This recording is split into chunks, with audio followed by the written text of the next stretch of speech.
Hello,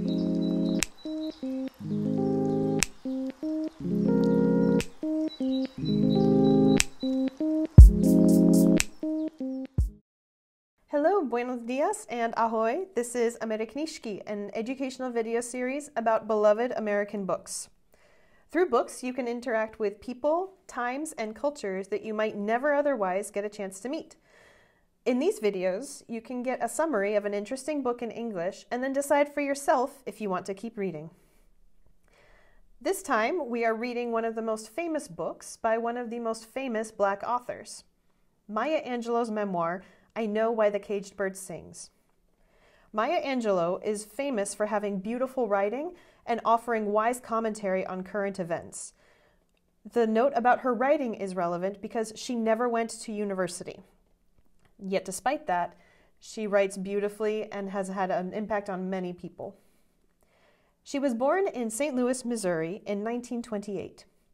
She became a poet and writer after a string of odd jobs during her young adulthood. These jobs included fry cook, sex worker, nightclub performer, Porgy and Bess cast member, Southern Christian Leadership Conference coordinator, and correspondent in both Egypt and Ghana during the decolonization of Africa. She was a very active member of the civil rights movement, working with both Malcolm X and Martin Luther King Jr. This is notable because these two leaders were seen as oppositional to each other.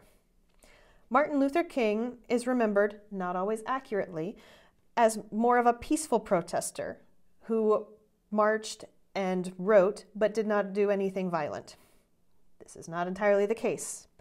However, Malcolm X, as the leader of the more controversial Black Panther movement, is seen as a more controversial and violent protester.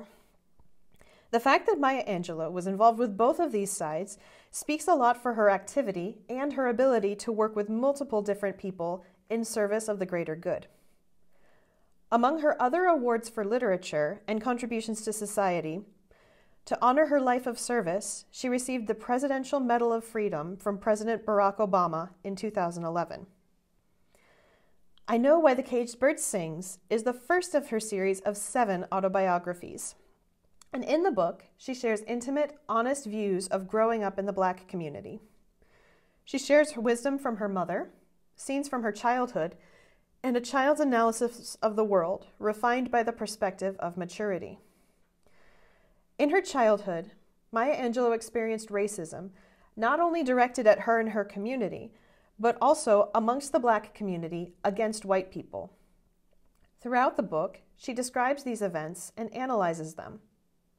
No matter what your view is on racism, no matter what you have heard or seen, or what experience you have had with people of other races, it is worth it to read her perspective. Think of it as a way to meet a Black person and hear from their own lips how they have experienced racism.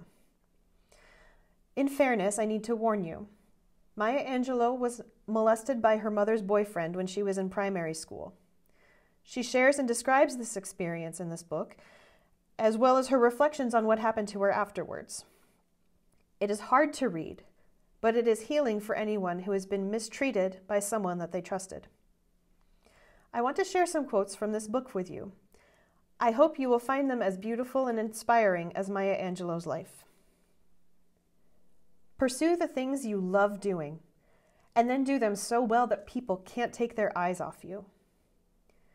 You don't have to think about doing the right thing. If you're for the right thing, then you do it without thinking. The quality of strength lined with tenderness is an unbeatable combination, as are intelligence and necessity when unblunted by formal education. She comprehended the perversity of life, that in the struggle lies the joy. And now I'd like to read the poem that the title of this book is based on, Caged Bird by Maya Angelou. A free bird leaps on the back of the wind and floats downstream till the current ends, and dips his wing in the orange sun rays, and dares to claim the sky. But a bird that stalks down his narrow cage can seldom see through his bars of rage. His wings are clipped and his feet are tied, so he opens his throat to sing. The caged bird sings with a fearful trill of things unknown but longed for still, and his tune is heard on the distant hill, for the caged bird sings of freedom. The free bird thinks of another breeze, and the trade winds soft through the sighing trees, and the fat worms waiting on a dawn-bright lawn, and he names the sky his own. But a caged bird stands on the grave of dreams. His shadow shouts on a nightmare scream. His wings are clipped and his feet are tied, so he opens his throat to sing. The caged bird sings with a fearful trill of things unknown but longed for still, and his tune is heard on the distant hill, for the caged bird sings of freedom. In the links below, you will find interviews of Maya Angelou, recordings of her reading selections from her work, including this poem, and more information about following the American Library in Ústí nad Labem. Keep reading, my friends. Nerds conquer the world.